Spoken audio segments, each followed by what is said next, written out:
Today, we are diving deep into one of World War II's most incredible stories.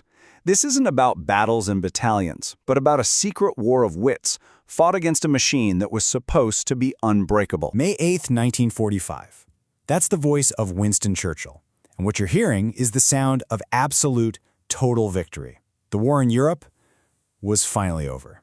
It was a moment of pure triumph for the Allies. But let's hit rewind for a second. Go back just 5 years to 1940. The picture could not have been more different.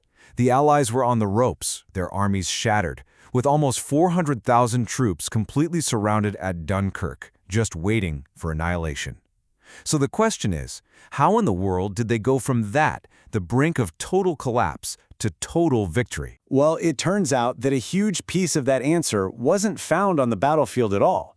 It was won in quiet rooms, far from the fighting.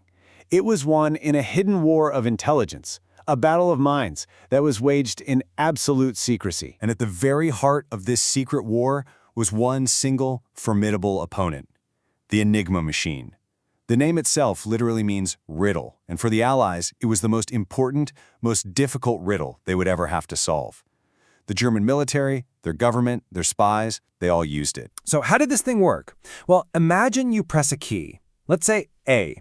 A signal goes through a series of rotating scramblers, and a different letter lights up, maybe G. But here's the genius part. The next time you press A, the rotors have moved, so this time you might get a Q. The same letter in, a different letter out, every single time. It made the code just unbelievably hard to break. And when I say hard, I mean, look at this number, 100 quadrillion. That's how many possible settings the Enigma could have on any given day. Trying to crack it with brute force, just trying every single combination one by one, it was completely mathematically impossible. Just not going to happen. Now, when we tell this story, we often jump straight to the British effort at Bletchley Park. But the story doesn't start there. The first and maybe most crucial breakthrough came from a group of true unsung heroes in Poland. Way back in 1929, a full decade before the war even started, Poland's Cipher Bureau recruited 3 incredible mathematicians. For the next 10 years, they did what everyone else thought was impossible. They figured out the machine's internal wiring and, by 1938, they had built the very first machine designed to attack Enigma. They called it the Bombe. It was a revolutionary device that actually worked, and it gave the Poles a massive head start. But then, in 1939, Germany invaded, and the Poles knew their time was up. They called a secret meeting with British and French intelligence, and they shared everything: the replica Enigma machines, the blueprints for the Bombe, all of it. And here's the crazy irony. The one language all 3 of these allied nations could use to communicate was German, the language of the very enemy they were trying to defeat. So, with this incredible gift from the Poles, the baton was passed to the British. The secret war for Enigma found a new home, and a new champion was about to step onto the stage. And that home was Bletchley Park, codename Station X. It was this old country estate that the head of MI6 actually bought with his own money, and it became this top-secret factory for intelligence. They recruited the best minds in Britain, not just mathematicians, but linguists, chess grandmasters, even crossword puzzle experts. At its height, 10,000 people were working there, 24/7, in a place that was basically a secret university for codebreaking. And among these brilliant minds was Alan Turing. Now, his genius was realizing that trying to fight the machine head-on was a losing battle.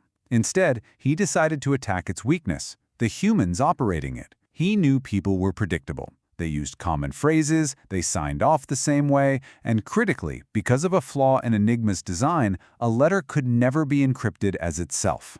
Turing realized you don't have to check every single possibility.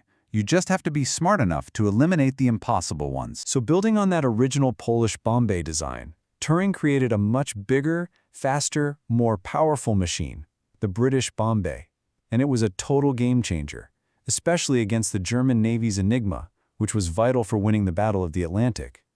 And get this, the Bombes became so fast that Bletchley Park was often reading German orders before the intended U-boat captains could even decode them themselves. But here's the thing. as monumental as breaking Enigma was, it was really just one chapter in Alan Turing's story. The same mind that helped win the war would also go on to lay the literal foundations of the modern world. He basically defined the concepts of computing and artificial intelligence. Even before the war, back in 1936, he came up with this idea of a Turing machine. Now, this wasn't a real physical device. It was a thought experiment, a model for a universal computer that could solve any problem you could throw at it.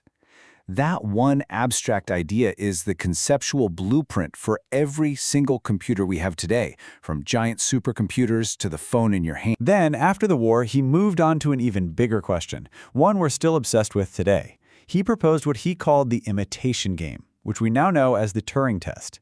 And the idea is pretty simple. Can a machine fool a human into thinking that it's also human? If it can, is it intelligent? Can a machine think? It sounds like such a simple question, right? But that question, which Turing was the first to really frame in a scientific way, became the absolute bedrock of the entire field of artificial intelligence. It sparked a debate that is more intense and more relevant today than ever before. And if you think this is all just abstract philosophical stuff, think again. You've probably seen one of these online a million times, right? Proving you're not a robot? Well, look at what CAPTCHA stands for. Completely automated public Turing test to tell computers and humans apart. Every single time you click on the box, you are taking part in the direct legacy of Alan Turing's work. Tragically, the man who saved countless lives and helped birth the computer age was prosecuted by his own government in 1952 for being gay. He died just 2 years later. But thankfully, history has a way of correcting its mistakes. In 1966, the Turing Award was created. Today, it's known as the Nobel Prize of Computing. It's the highest honor in the entire field that he helped create. So Turing's victory over Enigma was absolutely decisive. It shortened the war and saved millions. But the secret war wasn't over, not by a long shot. Because for their most secret, high-level messages, the German High Command used something else, another machine, one that was even more complex than Enigma. But what that was, well, that's a whole other story.